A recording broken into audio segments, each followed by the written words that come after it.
নমস্কাৰ, মই বিকাশ। আজি অন্য এটা ভিডিঅ' লৈ আপোনালোকৰ মাজত। আজি ভিডিঅ'টোৰ বিষয়বস্তু হ'ল চাকৰি আৰু ব্যৱসায়। আপোনালোকৰ মতে কোনটো ভাল, চাকৰি নে ব্যৱসায়? চাকৰি ভাল পোৱাসকলে এটা লাইক কৰিব আৰু ব্যৱসায় ভাল পোৱাসকলে এটা কমেণ্ট কৰিব। মোৰ মতেতো দুইটাই ভাল, চাকৰি বা ব্যৱসায় দুইটাই ভাল। চৰকাৰী চাকৰিয়াল তেওঁলোকৰতো কথা ক'বই নালাগে।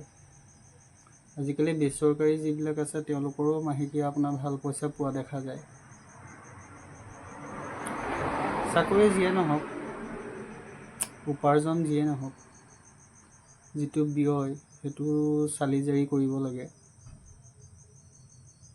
কাৰণ আপোনাৰ উপাৰ্জনতকৈ ব্যয়টো যদি বেছি হয় তেতিয়া আপুনি মাহেকত ভাল পইচা পালেও আপোনাৰ সেইটো কামত নাহে। ঠিক তেনেদৰে আপোনাৰ ব্যৱসায় এটা কৰিও আপুনি ভাল পইচা উপাৰ্জন কৰিব পৰা যায়। আজিকালি ব্যৱসায়তো ভাল পইচা আছে। বহুতেতো আজিকালি ব্যৱসায় কৰি বহুত পইচা মাহেকত ইনকাম কৰি আছে।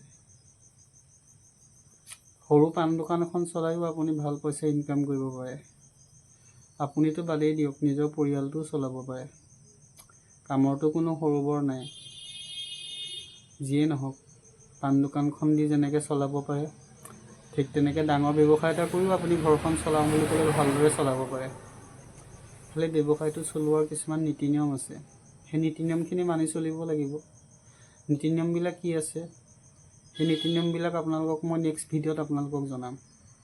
আজি ভিডিঅ'টো কেনেকুৱা পালে কমেণ্ট কৰিব আৰু ভিডিঅ'টো ভাল পালে লাইক আৰু শ্বেয়াৰ কৰি দিব আৰু মোৰ চেনেলটো আগুৱাই নিবৰ বাবে ছাবস্ক্ৰাইব কৰি দিব।